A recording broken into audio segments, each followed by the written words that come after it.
we have to I would like to discuss the salient features in ferromagnetism. Salient features in ferromagnetism.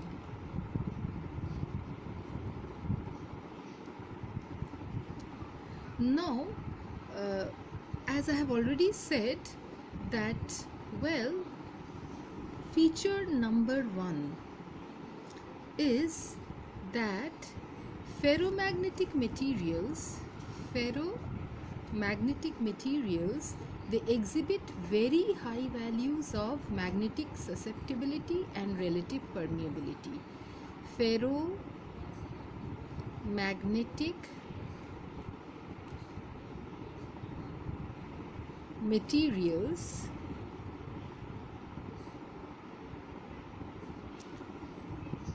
exhibit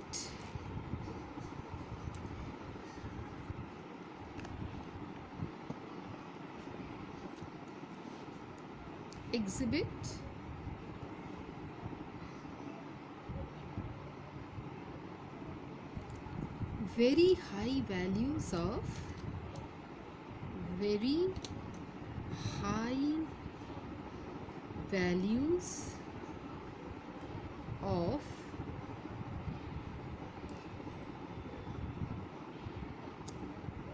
susceptibility and relative permeability. Susceptibility and relative permeability, isn't it? So this we have considered as salient feature number 1.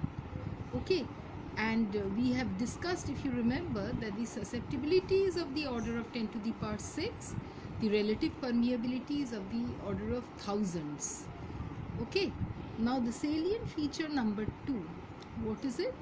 When a ferromagnetic material is kept in a magnetic field, what happens? We have seen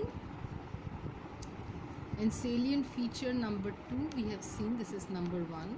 In number 2, we have seen that when we place a ferromagnetic material in a magnetic field, the field lines crowd into the material. We have shown it in the diagram in previously. The field lines crowd into the material. The field lines crowd into the material, isn't it? They crowd into the material.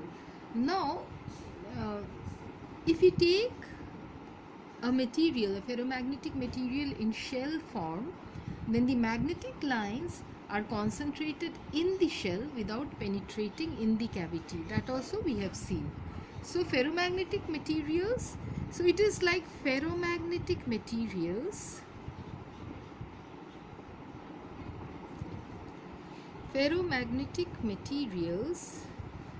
well, they conduct magnetic flux. Ferromagnetic materials conduct magnetic flux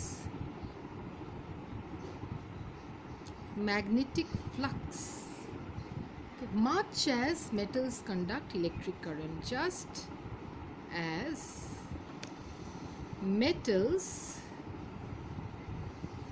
conduct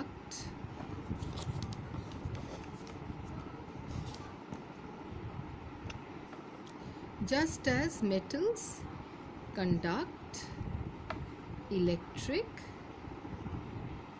current.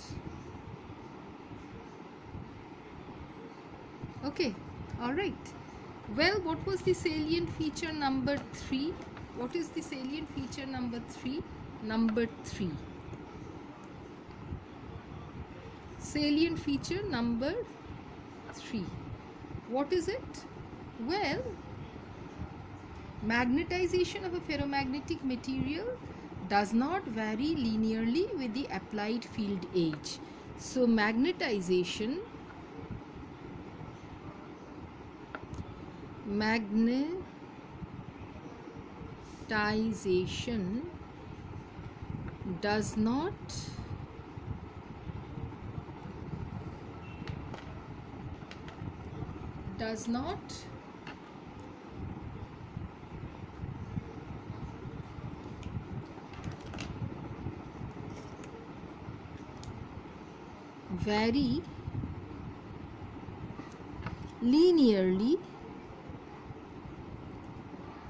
does not vary linearly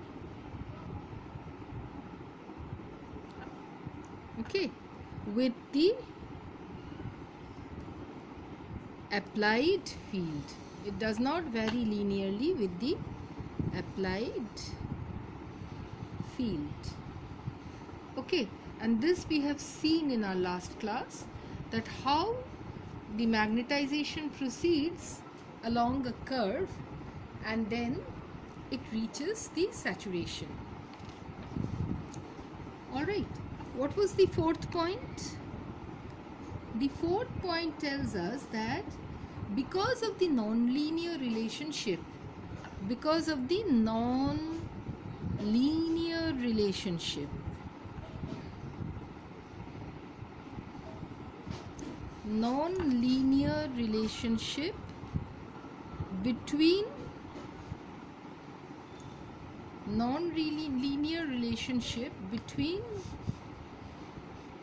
what? B and H. Because of the non-linear relationship between B and H, the permeability of a ferromagnetic material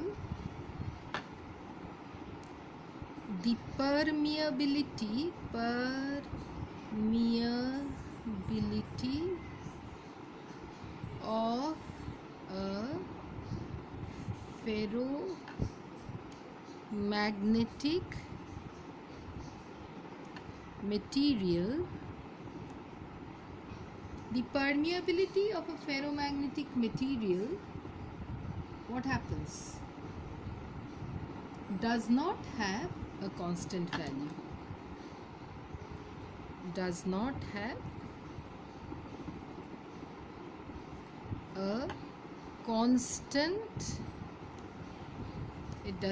have a constant value.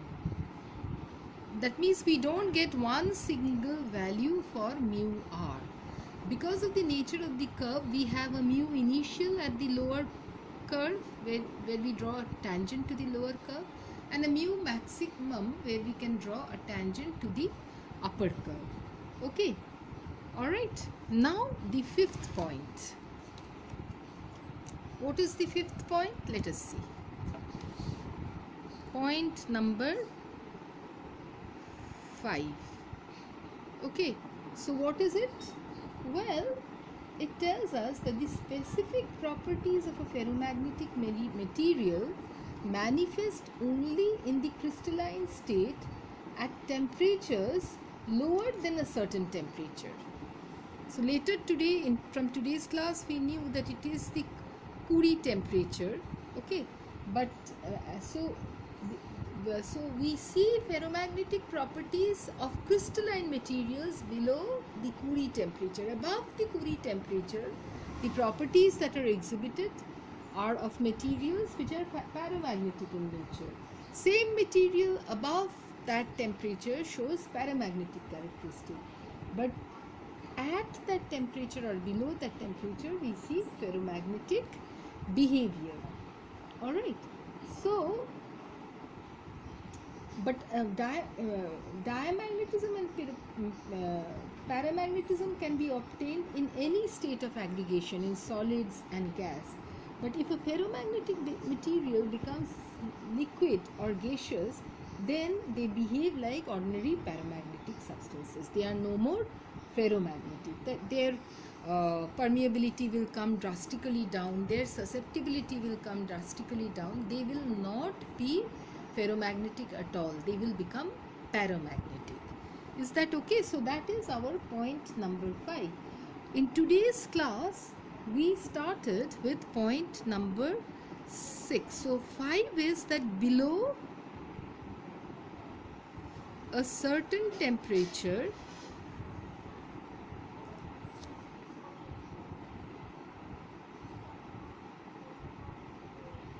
ferromagnetism is retained. Magnetism is retained, above which it becomes paramagnetic. Above which it becomes paramagnetic. Okay, so number 6. What is number 6? What do we know of number 6? What happens in ferromagnetic materials? The ferromagnetic properties of crystals, because we find in crystalline solids, these properties are found. They are found to be dependent on the direction of magnetization. Now this is a very important point.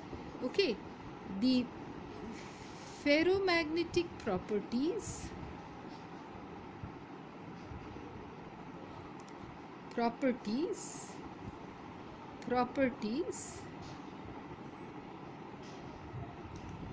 ferromagnetic properties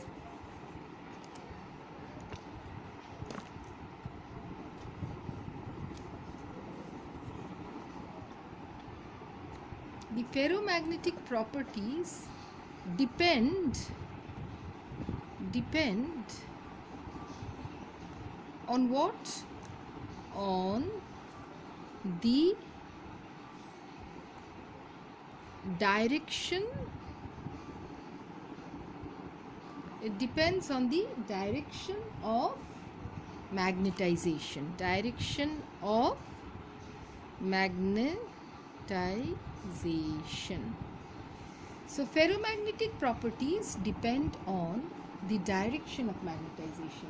This is very important. Okay, it depends upon the direction of magnetization. The magnetization, there is again an important observation at this point which is to be noted. What is it? That the magnetization is more readily obtained along certain crystallographic axes than along others. So here you need to know the meaning of crystallographic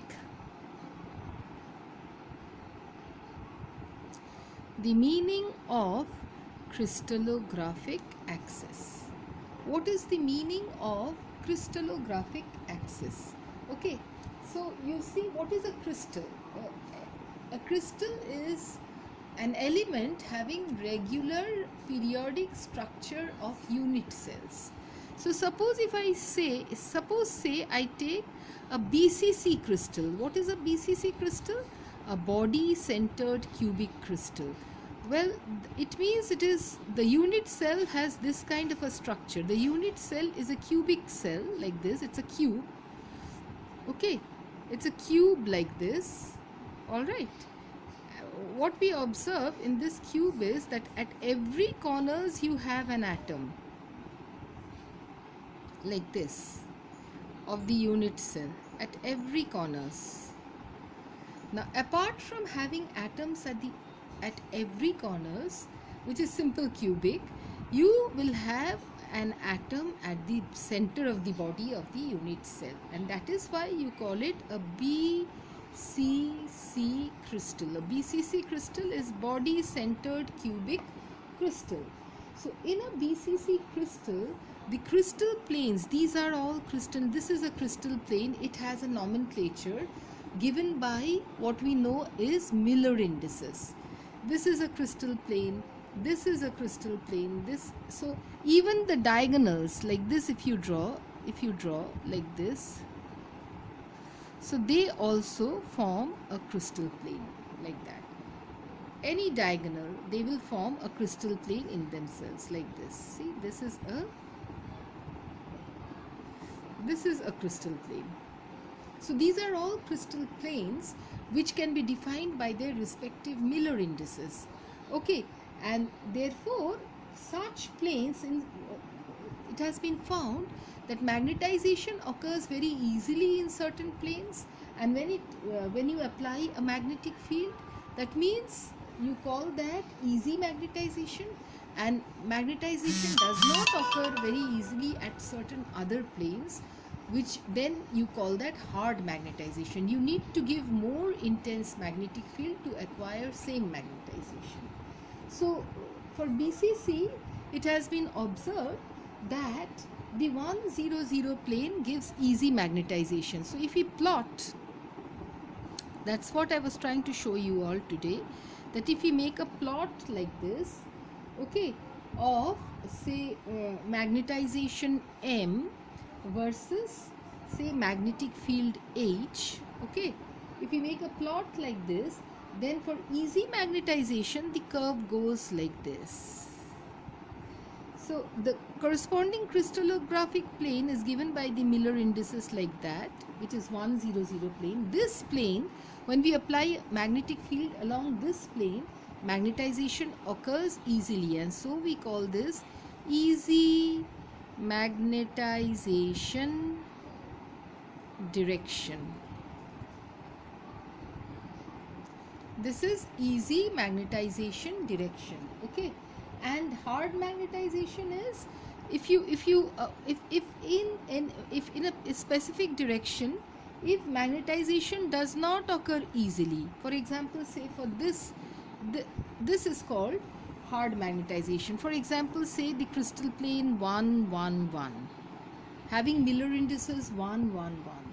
This is called hard magnetization direction. This is hard magnetization direction. Is that okay? All right. So that is pretty important. All right. Then this is property number 6. What do we have for property number 7? Let us see property number 7. Okay, let's go to next page for property number 7.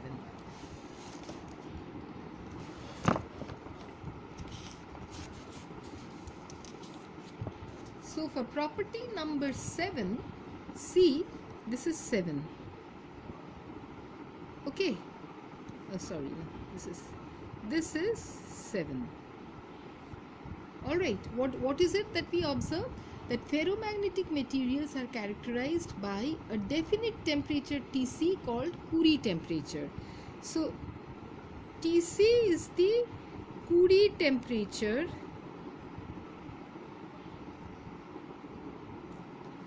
for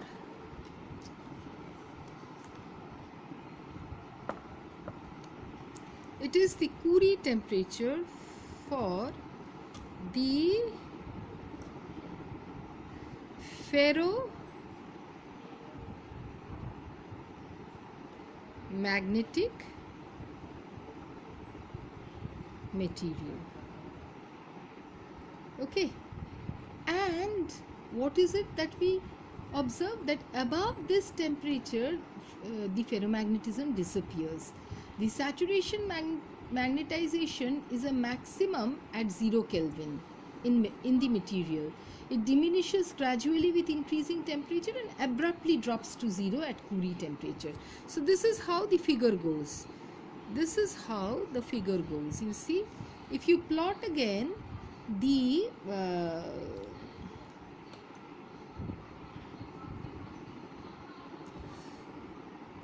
magnetization, you call this saturation magnetization. If you just plot this saturation magnetization versus temperature in degrees centigrade, if you plot it like this, what do you see? For pure iron it is like this. Say at around 800 degrees centigrade, up to 800 degrees centigrade, you observe the ferromagnetic nature. And for, say, this is for pure iron. This is for pure iron. Okay. Now, if we go for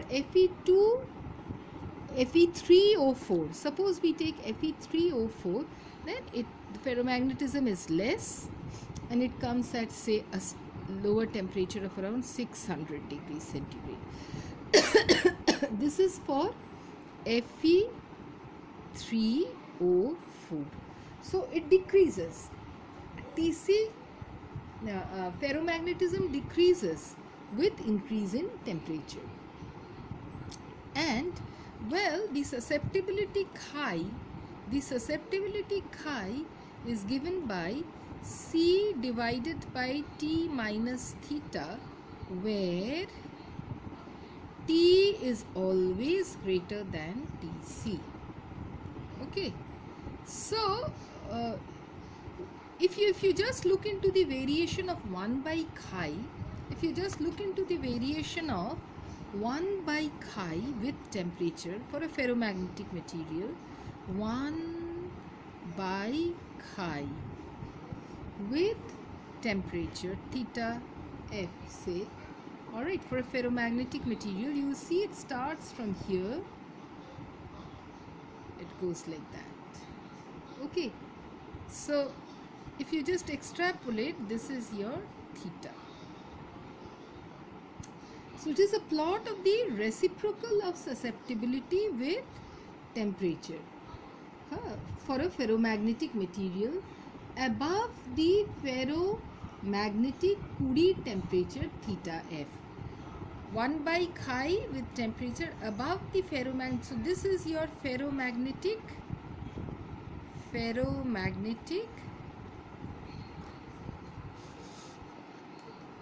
This is your ferromagnetic Curie temperature theta F. Is that okay? All right. And the other important thing that we observe over here, now in this particular plot, theta is the paramagnetic Curie temperature obtained by extrapolating the linear part of the. So what is theta? It is the paramagnetic Curie temperature, and theta F is the ferromagnetic Curie temperature. Okay. Now another important feature that is observed, the last feature, 8th, salient feature number 8. What is it that we observe of a ferromagnetic material? It is hysteresis, isn't it? A typical ferromagnetic material displays hysteresis. Okay, so what is hysteresis? Hysteresis may be defined, you may define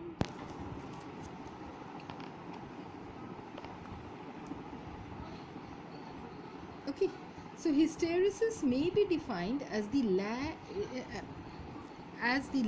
in the changes of magnetization due to the variation of the magnetic field. Why?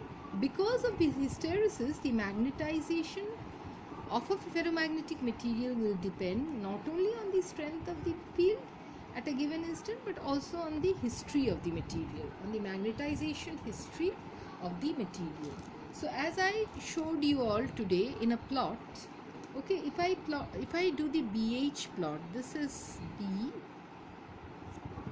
and this is H. If I do this BH plot, okay, if an initially unmagnetized specimen of ferromagnetic material is subjected to increasing or decreasing magnetic field, the magnetic field induction B will vary as a function of H along a closed loop. So first it will vary in this manner. Okay, it will vary as a function of H initially. Okay, it begins from the origin, call it O. If you call it O, so it begins from the origin. So as H increases, the field B begins to increase like this slowly. First slowly, then rapidly. and then it reaches a saturation. It attains a saturation value, and when it attains a saturation value, it becomes independent of H once it attains saturation. Okay, then the maximum value of B is the saturation flux density. So when you so this is the maximum value of B. Okay, you call this BS. This is the saturation flux density, the maximum value of B. Alright, what do you call it? BS. And the corresponding magnetization is the saturation magnetization, MS. Okay, alright. Now from the saturation curve, if you just decrease H, it does not retrace the same path. It takes a different path, okay? And that path is somewhat like this. Okay, it goes like this. Alright. So what happens as the field is reduced at zero field? Now it is no longer zero. There is a residual magnetism which we call BR. This residual magnetism is BR, and then it comes to zero at a field, at magnetic field whose value is say HC. That means to reduce the magnetic induction within the specimen to zero, a field of magnitude minus HC has to be given. Then it will come down to zero. Okay, so there exists a residual field, which is this residual field is called remnant flux density. We call this residual field reminiscence or remnant flux density. This is called remnant flux density. Okay, it indicates that the material remains magnetized even in the absence of an external magnetic field H. So to reduce, so we have to apply minus HC externally in the direction opposite to that of the field, so that the magnetism comes down to zero. And this HC is called the coercivity or the coercive force. It is called the coercivity. This is the coercivity or the coercive force. Now, as the magnetic field is increased in the negative direction, the saturation is ultimately reached again in this direction. Again, you get that BS saturation in this direction. Now, on reversing the variation of the field H, another similar curve is obtained, and this actually proceeds in this manner. Okay, and this goes in this manner. So this loop is called this is a BH curve, or you call this entire loop the hysteresis loop.